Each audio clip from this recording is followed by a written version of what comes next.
Alright, what's up guys, Game Fiend from All Games here, and one of you guys in the comics asked for the deck profile of the Gishki build, and this is my friend Kevin here, who's usually the cameraman for all the packs openings, and here's his Gishki build. Alright, here we go.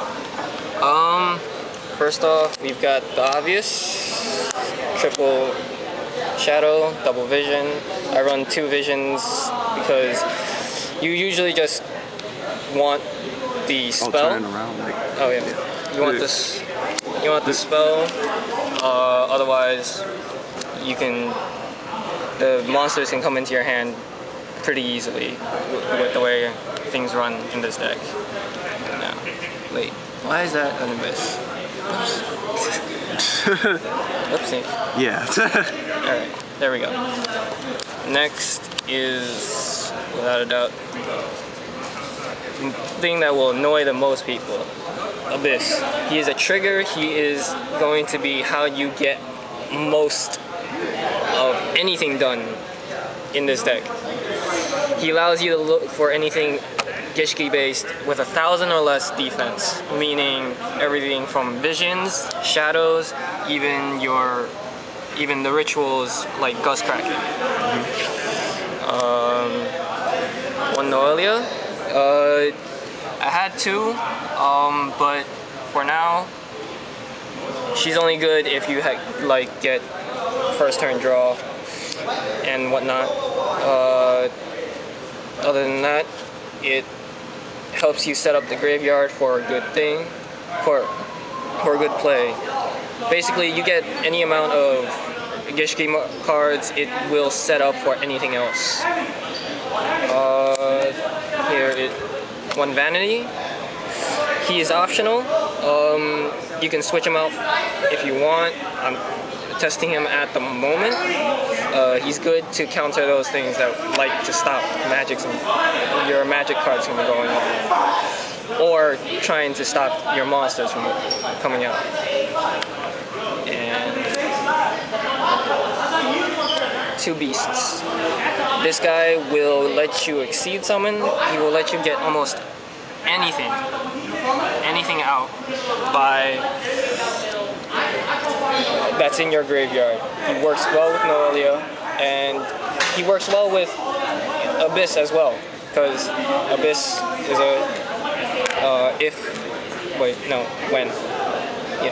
when effect. So yeah. Now onto the non-Gishki stuff. I've got triple Deep Sea Divas. Triple Diva, the single breaker. This here engine will allow you to get almost anything. Diva will go into breaker, where you can either start popping off the back row, go faster if you need it, or even go into vision for Gachi or that ritual summoning that you need. It's probably the most versatile in this deck, but it's pretty much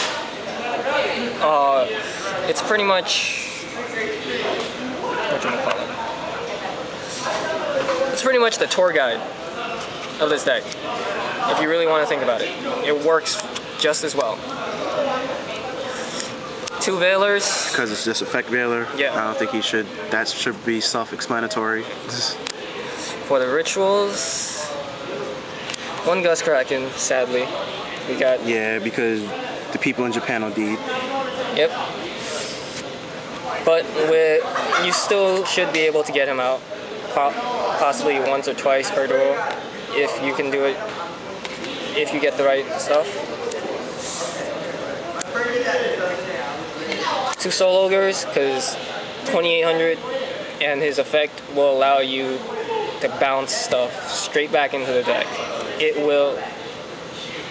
runs over a lot of stuff, and it's pretty much your go-to to get something nasty off the field. For those graveyard-based stuff, 2 Mind August. You can go straight to these guys for decks that like to set up a graveyard. Send them back to it. Or even recycle your own stuff. It says up to 5, so it doesn't matter. Alright, now. 3 Aqua Mirrors. The most broken card in the deck. 3 Aqua Mirrors. You can run 2. 3 gets cloggy sometimes. I do feel that, but 3 works very well. Explain what the card does, because this really is the broken card in the deck. First of all, it can be used for any Gishki ritual. Now, what he's referring to here is the fact that once they're in the graveyard, you can activate its effect from the graveyard, choose a ritual in the graveyard. That ritual monster will go into your hand, and the card itself will go back into the deck. So if you have a shadow already in your hand, you can just ditch shadow and have the ritual waiting all over again. Like I said, the most broken card in the deck. It's kind of like a preparation right, if you play it properly. 1 Forbidden Arts. It is pretty much your superpower. It will take care of almost anything at level 6 or level 8 that's on their side of the field that you do not like, or any combination of those levels. Although the attack, it will still let your monster's effects go live, so there'll be no problems with that. You can always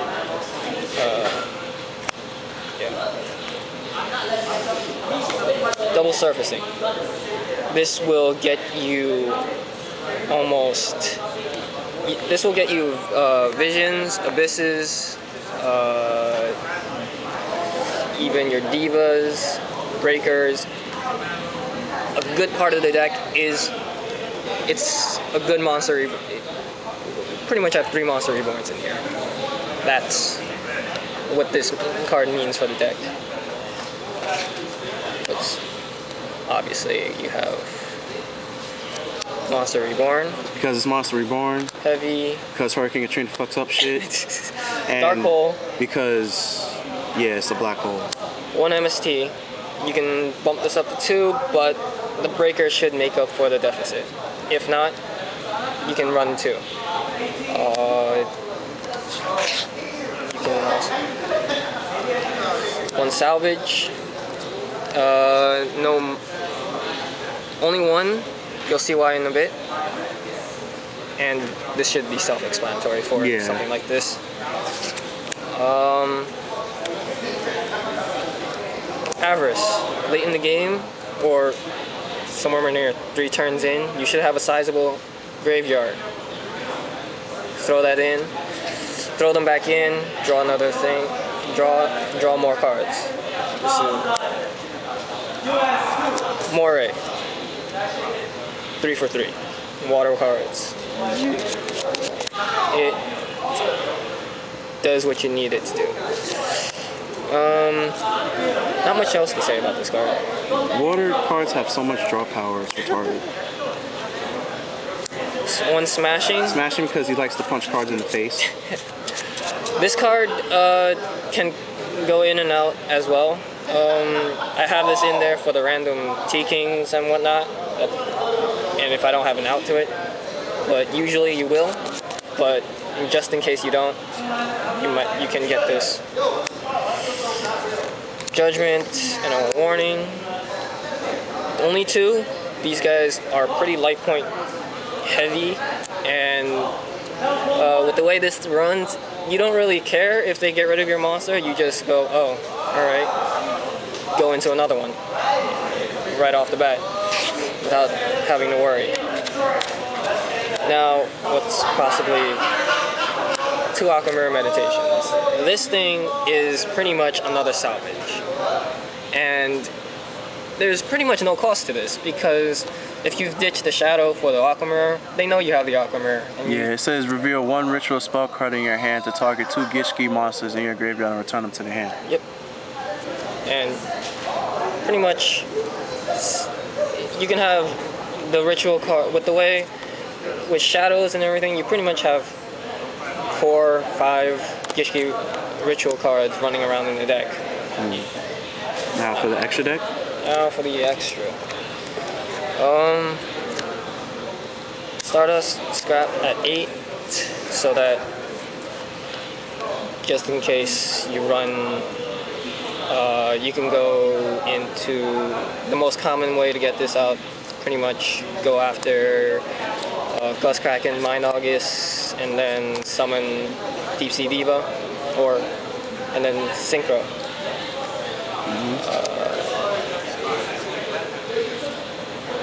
These two are a bit harder, but nonetheless okay if you can get them out. Okay, so we have a terrorist and we have a friend. Yeah, there's a long story behind that. Long story short, he blew up the field for a royal decree. That's why I had nicknamed him terrorist. Catastrophe, because it stops, because it's catastrophe. Diva into Breaker, and you've got Catastrophe to get rid of anything that's not dark. Okay. Merrowgeist. Yeah, I realize I've made sort of a mistake. It only takes 2 level 4s. It only takes 2 level 4s. Not 3 level 4s. In my defense, it didn't really matter much in that play. So, he will, when he attacks and destroys a monster, he has the option of detaching and then sending that monster back to the deck. It will stop stuff like Sangin or any of the like, Tengus hate him. Well, Tengu isn't seen anymore, but still. Yeah.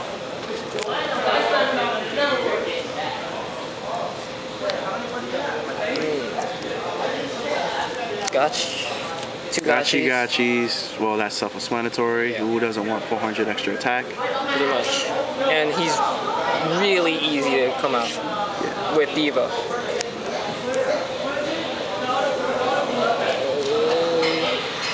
Utopia. Because it's Utopia. And his Chaos. Yeah, for clutch wins. Pretty much.